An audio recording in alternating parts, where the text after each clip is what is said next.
This is the LiPetri Show. What's up, everybody? We are back. We are back. We are back. Mike's Monologue Summer Edition is back, and I am so excited to talk about. We've had a lot going on, but as you know, we got to narrow it down to the good, the bad, and the ugly of this summer. Mike's Monologue Summer Edition. Here we go. We're going to start off with the good. The alleged Gilgo Beach murderer captured, or at least he's arrested.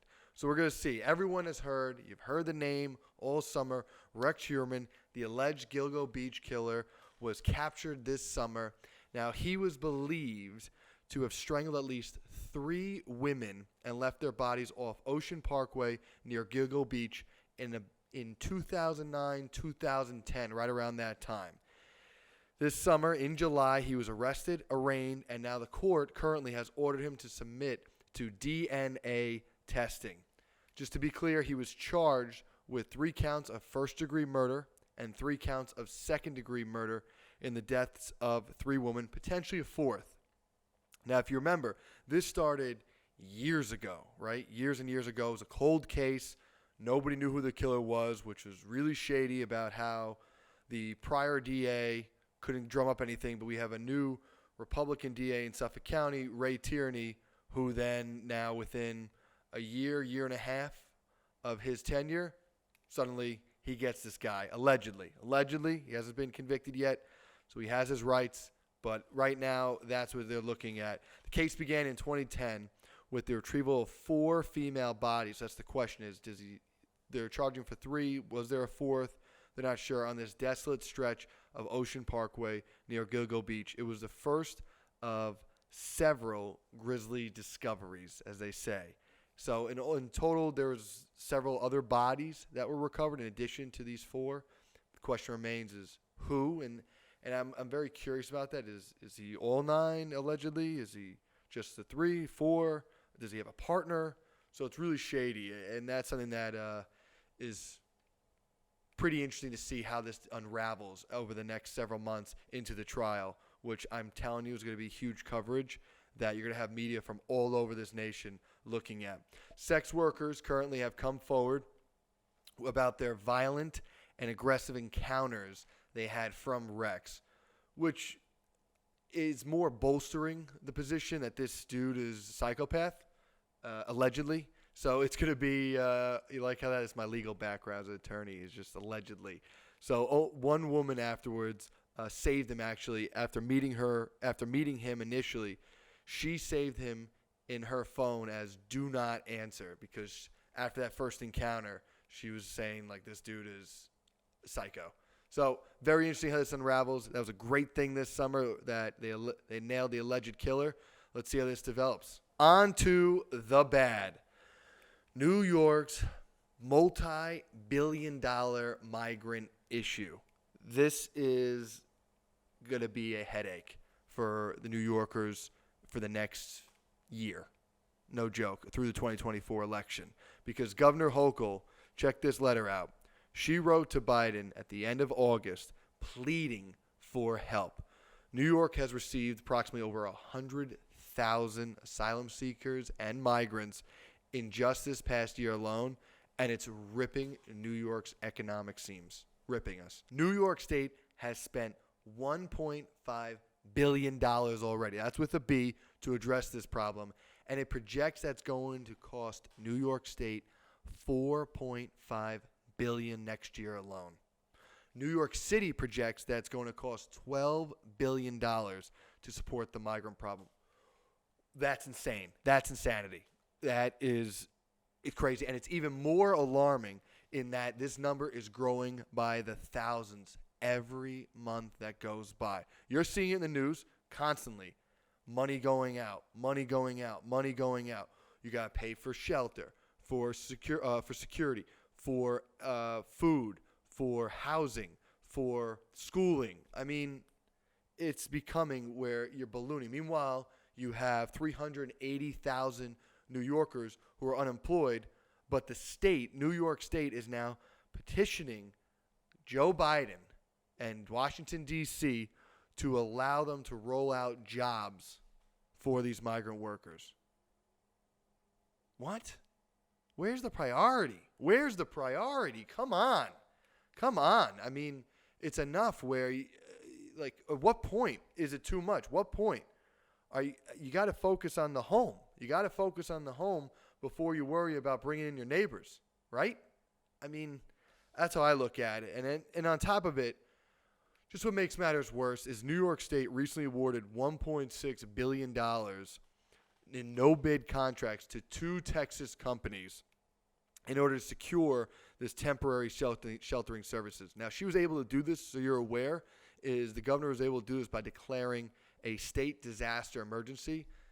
Thereby, she's able to circumvent normal bidding procedures. But it's just grimy, because what makes it a little bit shady here is, on top of it, the companies that were selected a week after, one of the companies actually donated to the governor's campaign fund.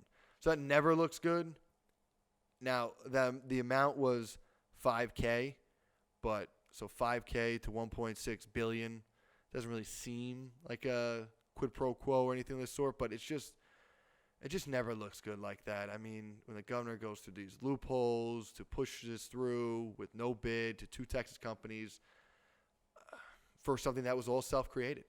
I mean, the state has self-created this disaster through poor policies.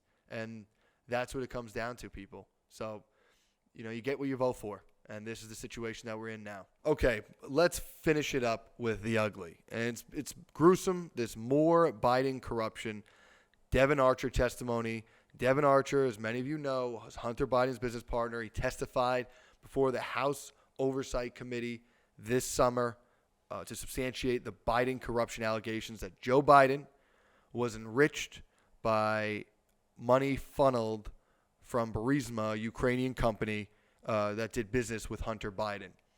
And so the question is, did Joe Biden use his position as vice president of the United States to unjustly enrich himself, right? That's what it comes down to. That's the crux of it, because that's huge corruption charges. It's abuse of power, and that's something that is antithetical to the way the United States should be run, to the way that representatives should be in power, and truly compromises his integrity of that case. And this is speaking as somebody that was in office, right? You have to understand that if you're going to be in office, it's about doing what's right and what's good for your constituents, for the people, for this country. It's utilitarian concept of sacrificing yourself for the good of the many. That's what it should be. That's how I saw it. And when you step into that role, you have a higher standard of integrity, a higher standard of representation for the people, that you don't do this stuff. And in this case, I mean, according to Devon Archer, Hunter Biden would go all over selling the Biden brand, quote unquote, to make money. And that's the question: was this money then also funneled to Joe Biden, who took part in this scheme? And when Joe Biden was the vice president of the United States, according to Devon Archer, he joined Hunter Biden's dinners with his foreign business associates in person or by speakerphone approximately 20 times. I mean, look at the testimony right here, right? I mean, this testimony, it says that Archer testified that Burisma executives asked Hunter to, quote unquote, call D.C. after a Burisma board meeting in Dubai when they were having issues with the Ukrainian prosecutor that was looking into Burisma's alleged corruption deals and scandals, etc.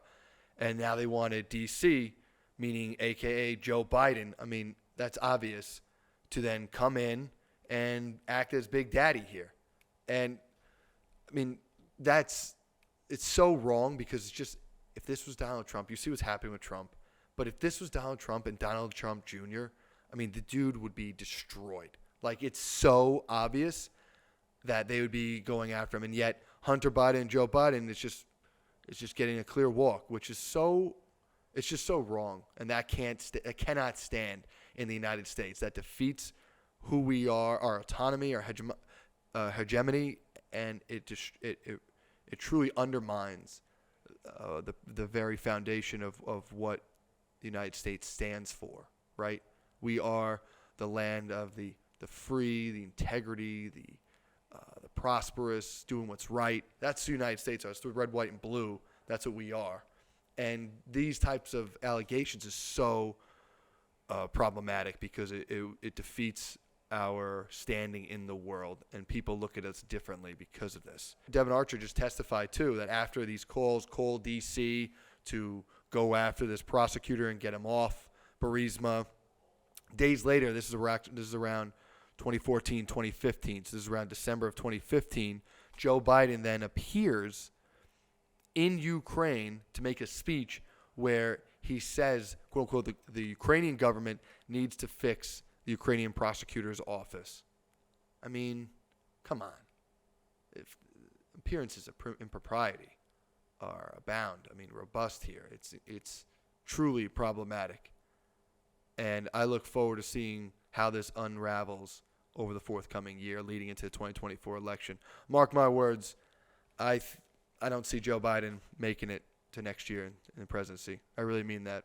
So we'll see what happens. But that's our recap for the summer edition, the good, the bad, the ugly. Stay tuned. I'll see you next month.